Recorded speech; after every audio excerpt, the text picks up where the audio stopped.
Hi, I'm Bruce De La Cruz, and this is The Cutting Room Floor, the talk show where we interview local filmmakers from KW and Ontario, not only to shed a spotlight on local talents, but also to get first-hand accounts from such a wonderful industry.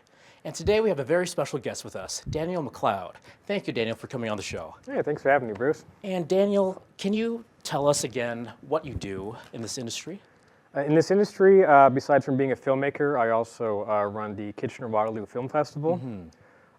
Depending how broad of a definition you want to work industry, I do a lot of corporate work as well, private contracts, event coverage, that sort of thing. And for a 9 to 5, I manage the creative teams at Conestoga Students, Inc. You've got quite the background there.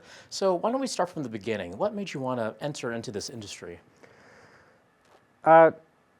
I didn't really know what else to do with myself, to be honest. After high school, I traveled around for a few years internationally doing the teaching English thing. This was before you needed a degree to do that.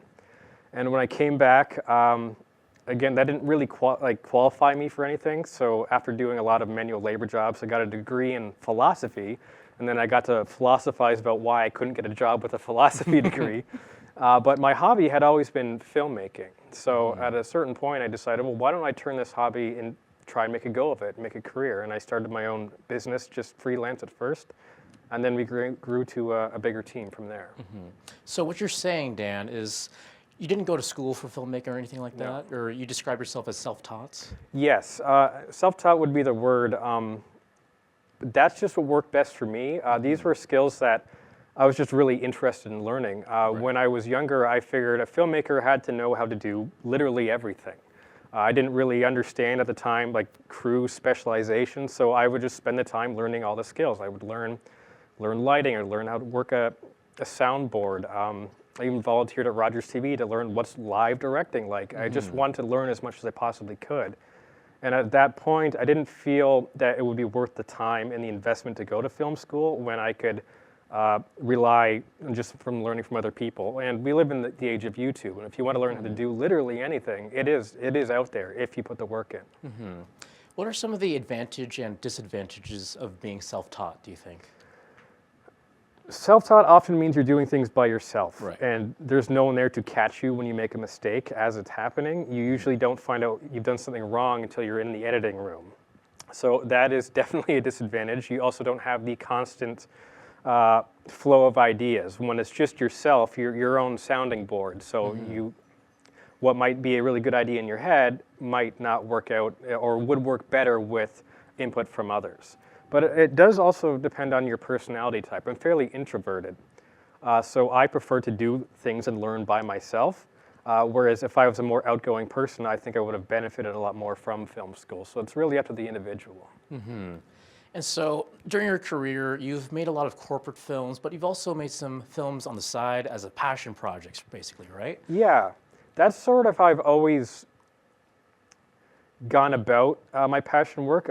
There is monetary components, like you can sell your films, at least the feature ones. You can get monetary feedback on that. But from those I know who are in that industry, it is very much living paycheck to paycheck and a lot of uncertainty. Just for my own personality type, I like to have a baseline knowing that I'm going to be okay. Right. And that allows me to work on these side projects when it suits me and not be stressed out about it. I'll set my own deadlines. For sure. I will make what I want to make and not worry so much about target markets. Yes. Whereas after when the film is done, then I can sort of see, okay, what did I actually make, and then how can I sell this, instead of worrying about it in a business sense first. Gotcha.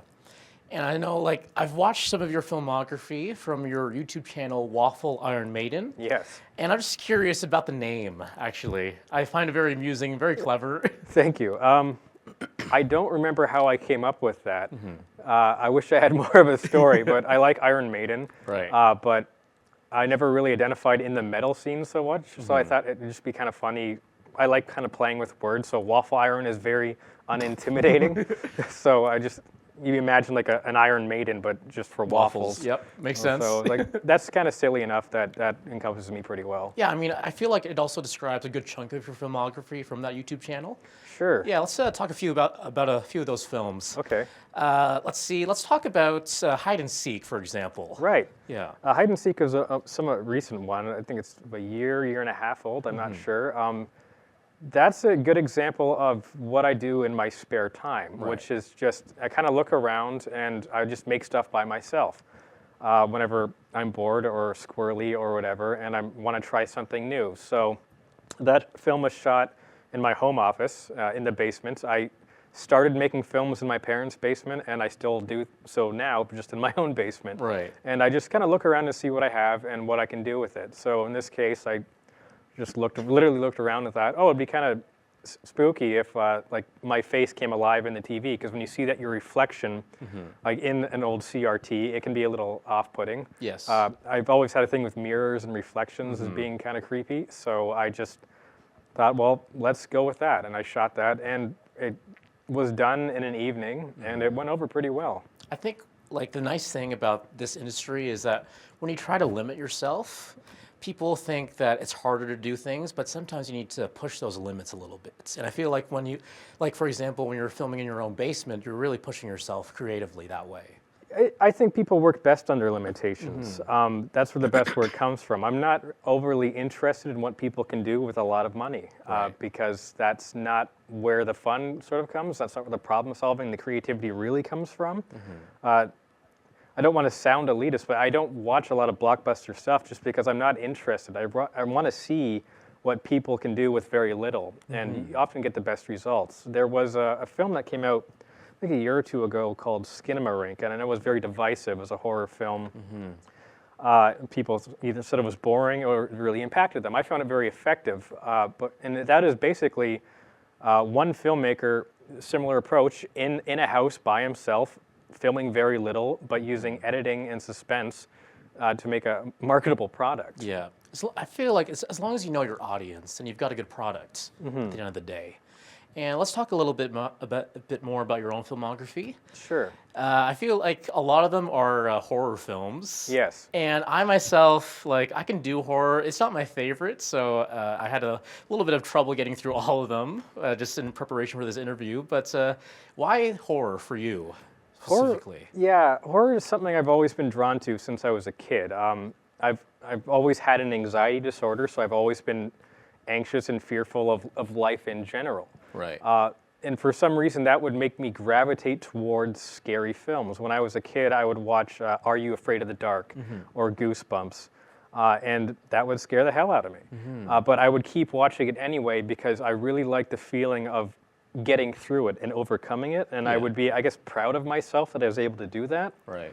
And that has continued on throughout my life. I find horror is something that, no matter your taste, everyone can relate to the fear of it, and that can be a unifying factor for all people. As an introverted person, I can have a lot of difficulty forming relationships. I know it doesn't look like that necessarily on the outside, but it's a lot of work. And to be able to connect with others through a medium that I understand, like horror and dread and anxiety, that's been just most effective way for me to do that. Right. And I feel like that it's also a good point to make that the fact that you're making horror movies now, it's almost like you have control over your own fears now, don't you? I try to keep them under control. Yeah. The fears are still very much there. Yeah. That's for sure. I still have nightmares every night. I still feel fairly consistent dread all day. But that's just who I am, and it's something I've learned to live with. I don't take medication for it. I just keep going forward, and as long as I'm moving forward, I'm all right. Very good, Dan. So I want to talk a little bit more about the actual film festival. Sure. The KW Film Festival. You're one of the founders. Yes. So let's start from the beginning then. How did that all start? That started from a film competition put on by the 12 Angry Filmmakers. They were a film collective before I had really entered the scene here. And their thing was, let's put on a 1 hour film challenge. Yeah. So that is, you have 1 hour to film any film you want, and then you have as long as you need to edit it together, and then we'll screen it. And they screen at the Apollo Cinema. So I did a film called Shaved. And I was driving over to my friend Mike's house, who had just grown out a big beard, and he was really proud of it. And I had no idea what we were going to do. Right. And when we got there, I was just looking at his beard, and I was like, why don't we do like a scary razor that chases you around, and you're afraid to lose your beard? And I'll do a horror film on that. And he said, sure, that sounds fun. So we shot that in an hour, and that film won. And because it won, the organizers of that were like, great, do you want to run the next festival? Sure. Right. So I did. And became more detached from the 12 Angry Filmmakers group and more of its own thing. And at the time, it was just local filmmakers. And we'd like, hey, I don't care what, there's no restrictions, there's no 1 hour limit. Like, if you've made a film, let's screen it. And so I'd rent out the theater, and we'd make all the films on the screen, and we would cover the costs with donations. And that was it for at least a couple of years. We'd do that every now and then. And then there was a desire to grow it bigger and invite other people, because at the time, and the basis of it still is, a festival for filmmakers by filmmakers. But now we're a lot more open, and besides not just local, we invite national films and international as well, and invite a wider audience to see what we have here in the region. What are some of the things about the KW Film Festival that sets it apart from other local film festivals? Ours is a lot more focused on the filmmakers themselves and the local aspect. One of the reasons this festival did grow is our feelings on the festivals that were already here. We didn't feel there was a lot of local representation. It wasn't spotlighting the artists here. And I live in Kitchener-Waterloo, and I care about Kitchener-Waterloo artists. These are the people I interact with. This is my community. These are my friends, and I want to show the community, like, you don't have to go to Toronto or Vancouver to see great talent. You can see it right here. And with that local community, this is a great place to network and build your teams. I wouldn't have been able to do my feature films if I hadn't gone to festivals like this and met other filmmakers who had the same passion and wanted to collaborate. And even now, my weekends are spent helping other people with their films if I'm not working on my own. Right. And I also hear that you're one of the few festivals that actually pay the selected artists. We do. Our books are completely open. Right. So everyone gets paid, including the venue. And I wanted to do this for as long as possible before going to grants. We still haven't taken a grant because I have a bit of an entrepreneurial background. I believe anything should be self-sustaining. So. Submission fees are waived for local as long as they contact us and they can get that waiver code in time. Right. And it is donation-based at the door. If you don't have the cash to pay to watch the films, you don't have to pay. Filmmakers and our artists in general, like, money can be tight. And we don't want that to be a barrier to the audience who I think would appreciate the films the most. And so far, every time, once our bases are covered, so like very little marketing costs, it's mostly word of mouth and rentals, and the rest is just my own work, which I donate. And we take all the donations and we divide it out to all the filmmakers who were screened, and that's it. Everyone gets a cut. Is it normal for film festivals to pay the artists? No. And I find that very disappointing. Most you'll get is, at other festivals, you might get some prizing, like you'll have a sponsor, like, oh, you'll get a video camera rental package. Well, that's great for the one person who won it, based on some judges, but that doesn't really help everyone else. So other people are paying to just have their film viewed by the judges, not necessarily get into the festival, and then they kind of walk away with nothing if they didn't really build a team. So we really emphasize in the marketing going up towards the festival as well, the individual artists, to introduce them to the community and the other people who are going to attend, just as a way to break the ice before people even show up. What have other local film festivals said in response to you actually paying the artists? Thankfully, it's given some change. In terms of, like, I know the bigger festival here now does waive submission fees for local artists. So that's a positive impact. I don't know if they pay yet. But when I first started the festival, I had a representative from a local festival reach out, and they were quite angry with me. which was strange because I hadn't actually done anything yet. But they just got wind up that this was going to happen. And this festival had reached out to the local community, filmmaker community before, and it didn't go very well. So in response, like, well, if you're not going to do it right, then we're going to do our own thing. I feel like that in an age of streaming and the internet, Yep. a lot of people don't actually know what film festivals were meant to be for Yeah. since its inception. Do you mind just like explaining Sure. what film festivals are in your own definition? What they used to be and what they are now are very different. Right. And even the ones that are still clinging on to the past are becoming, unfortunately, irrelevant. So a film festival in the past was a great way to broker a deal for distribution. You'd go to, like, the local ones have always kind of been, that wasn't the case, but the bigger ones, like, you get your film screened, distributors are there, and they're writing, and they're offering you, they're making you a pitch. Right. So it's a place to sell. There's networking is there as well, but or find investors for your next film. Like, if you like that, think of what I can do with this, and this is the kind of return you can expect. With streaming and distribution, that has changed completely. That's not the case. And if you're offering anything else besides having your film on a big screen and to network and create art, you're usually either fooling yourself or you're outwardly lying, because that's not the case. You can get on bigger streamers now yourself by going through aggregators.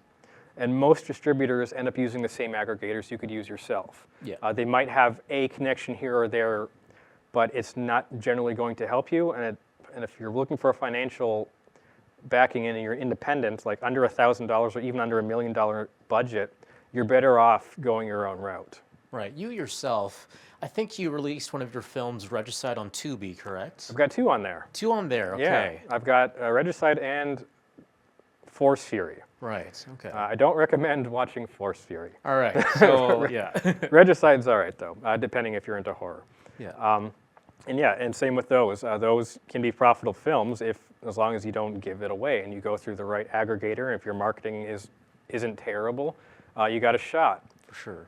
And that's generally the only way to have a chance of getting your money back. Even doing theater rentals, like, oh, I'm going to rent a theater and I'm going to have all these people and get the ticket money. That'll work once or twice, generally. But unless you have a major firm backing you for the exorbitant marketing costs of what it really takes to get people to actually go to the theater now, you're probably not going to make your money back. I think people forget that there's so much risk in filmmaking. Incredibly. Yeah. It's incredibly riskful.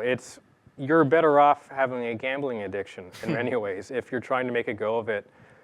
Besides just trying to get grants when there's less of them now and there's more filmmakers competing with you, just getting the return on investment. If you've put your own money into it, you're probably never going to see that back. Right. Reining back the conversation towards your film festival and film festivals in general, what do you think film festivals should do, or how should they change and adapt to stay relevant in this day and age? I think there needs to be more of a focus on why you exist at all as a film festival. And you exist for the art that you're showcasing. Like, I'm trying to imagine an art gallery charging artists to have their art up. Like, that would be absurd and people would be upset. But however, film festivals have gotten away with the opposite, being like, oh, if you want us the privilege to show your film, you pay us money just to consider having you there. And I find that insulting. And that shouldn't be the case. And if you're going to showcase art and you plan to make money from it, you better be paying the artists themselves. Otherwise, you have nothing to show. And anyone can rent a cinema. Right. Like, don't think that, oh, I have to go to a festival to have my movie on a big screen. You can do that yourself, and you can take all the profits yourself. So if you're profit motivated, you don't need a film festival anymore. You do not need one especially to get distributed. You can do it yourself. Good insight. And speaking of showcasing arts, it must be hard to kind of pinpoint what your favorite film that you've shown at your film festival is. So I was thinking about narrowing that question down to, what do you think the film that has had the greatest impact is? Impact, I could say, is in terms of more of like an inspiration story, like where things can come from. There was a film I think we showed last year. It's called Shifted. It was made within the KW region by a couple of filmmakers, Jason and Adrian, and it took years for them to make. A lot of my filmmaker friends worked on it, and the script shifted shifted Yeah. a lot during the years of production. And it was very much, they would shoot something and see how it was working and kind of go from there. Right. And that film, through all that effort, ended up getting into the Calgary International Film Festival. And that is a big film festival to get into because that opens you up to more federal grants. There are only a few festivals in Canada, let alone the world, that are like, you need to get into this one to be able to apply for these sort of further opportunities. And they got in. And their film also got picked up by a streaming service called Screenbox. Yeah. Which is similar to Shudder, if you've heard of that streamer, which is a fairly big deal for the horror community. So that is an example of a small film here going in an international way, in a legit way, a more traditional way, which doesn't happen very often. So I think in terms of a success story, and if your goal is to be seen by as many people as possible, people want to have their films seen, then that would be a great example. Describe your feeling the moment that you found out that you provided the platform for those filmmakers. I take no credit, in their talents, none at all. They would have gotten in there regardless if we showed their film. I'm not even sure if they were shown there before we were. I can't remember, but it was an important thing to celebrate and to this is the film that made it. Right. And maybe some people in the audience will sit down, watch that movie and think, hey, I can do that. Yeah. And I hope they do. Gotcha. You've touched on a few other problems you've had running the festival and whatnot, some of the challenges. What are some other challenges that you haven't mentioned yet in running a festival like this? The biggest challenge is success, and I know that sounds arrogant, but what I mean by that is before we were able to screen everything. So all local submissions that came in, we would screen it because there weren't as many. But as we've become more popular, now we have more submissions than we can reasonably show. We could show more if we expanded, but if we expand, it has to be balanced with, are we going to get enough people showing up and cover our costs and pay the artists? And being able to pay the artists is important, so I try to keep it smaller. And that's disappointing because I want everyone's work to be able to be shown, especially locally. So that is the biggest thing that kind of eats away at me. Whereas now we've gone to a point where not everyone can be equally represented. Right. So that balancing act is the hardest part for me. I see. What are your favorite moments from running this festival, do you think? The biggest moments are when people are just so excited to see their film. Again, it's cliche, but on the big screen. Everyone should have that opportunity. It is, all filmmakers have that desire. It's kind of classic, and we've moved away from it with streaming, but it's still there. And to be able to see your work projected huge, it is a very different feeling, and you get a lot of smiles in the audience for that. For sure. I just got to say thank you again for providing such a platform for the filmmakers here, Dan. I do want to circle back towards your own filmmaking again. Sure. Let's talk again about Regicide, because a lot of the filmmakers that we've had on the show mostly just have themselves as a director and a cameraman, a very small crew. But on Regicide, you had a quite large crew in relativity. Yes. Describe that process to us. Regicide was made during a lockdown. Yeah. So once the pandemic hit, I became very depressed and bored very quickly, and I needed a project to keep me focused. So I thought, well, what's something that would take up all of my time? Yeah. And that would be, well, let's do a proper feature film where we have full crews, full staff, everyone's paid, we have catering, we have location, blah, blah, blah, blah, blah, all that stuff. Because I hadn't worked on anything or been in charge of anything that big before. So I just went with it. And it starts with your network. Who have I worked with before? Whose work have I seen that I liked what they did, from actors to cast and crew. So I built my team that way, and for any positions that were vacant, I relied on the expertise of the people I already trusted. Who would you recommend for this role or this position? And if I've worked with someone before and I trust them, I take their word for it, and it worked out.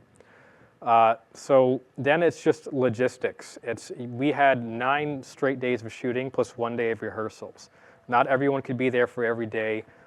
We had to have contingency plans for indoor-outdoor shooting based on weather, because we were planning this about 6 months in advance. We had no idea what we were going to be walking into. We did a test film, which is showing right now, on location, just to see, does this work aesthetically? And when we shot that, there was one power outlet for the entire property. Yeah. Thankfully, by the time we did the feature, we had a couple more working. Right. But we wanted to see, like, could we get away with it? So you plan, you take small steps, and you cover your bases. When you're in charge of something like this, and you're taking people's time, and anything goes wrong, they're going to look to you, the director, for answers. So you have to have put in the work to know what to expect and give those answers. Is there anything you would have done differently on that project? The script was okay. I wrote it, so that's all my fault. But everything else worked out flawlessly. Everyone knew what they were doing. I took the time with everyone to go through rehearsals, like even online script rehearsals, and make the notes, and everyone was professional. I see that you take a lot of accountability. How important is that for like a director and crew relationship? Extremely. If anything goes well, it's because of the crew. If anything goes wrong, it's because of the director. That's how I operate. Gotcha. Very good. We're nearing the end here, Dan. I do want to ask you about what are some of the goals that you have before you want to retire, actually? Before I retire, I don't know if I'll ever really retire in the sense that I stop making things unless I physically can't. I am consider myself successful if I'm making the things I want to make with my time. I don't chase compensation because I keep that groundwork with like a 9 to 5. Right. So as long as I'm working on something that I enjoy, then I'm being successful. The end game isn't as important to me. It's great if people enjoy what I've made, but it's the process that's important. Right. So as long as I'm doing that, whether it's filmmaking or a different medium entirely, then I've made it. Speaking of the process, what is your favorite part about filmmaking, do you think? Whatever I'm doing, I kind of like that the most at the time, but it's hard to beat idea generation time, and that is when I'm in a bathtub with a candle lit and like weird music playing in the background, and I just sort of let my mind go. And I let my imagination take me weird places, and then I write down my ideas and see what comes out of that. So, I mean, eventually you have to stop that and make something. Gotcha. And being on set and dealing with the challenges is hard to beat. I'm at my best when life is throwing hand grenades at me, because I like to be able to move and adapt and change, and being stagnant isn't really my thing. I do like the editing process once things are coming together. That is a little bit tedious, but I am insistent on editing my own work because that's where you take what's in your head and try to make it actually work on the screen for an audience. Very good, Dan. I feel like you're one of the best people to ask this. Why are local film festivals, local cinema, why is that so important to a community? It's important to recognize that there are artists, skilled artists within your community, and to support it. This is our home. This is where we live. And like, I'm not going to call a contractor to fix my deck from Mississauga. I'm going to call someone here. And it's the same with our films. We don't have to be a slave to the algorithm that Netflix gives us. There is better content made here that you're probably just not aware of. And if you seek it out, it's there, and it's worth seeing and supporting, because that support goes directly into the pockets of the people who live here in your community and your economy. Right. And our final question here, Dan, is what advice would you give to other local filmmakers that are just trying to get their foot in the door right now? Do anything, do something, just start. That is the hardest part. There is so much doubt and competition in your mind that it doesn't matter. It doesn't matter if someone's already made this idea you've thought of, or you don't have any money. Like, editing software is free. You can film stuff on your phone people would have killed for, like, even 10 years ago, like, for rentals. Like, everything you need is there. And if you have an imagination, and I know you do, you can make awesome stuff. Perfect. And so just go and do it. You never know what's gonna hit. Some words to live by, Dan. Thank you very much for coming on the show with us today. Thank you for having me.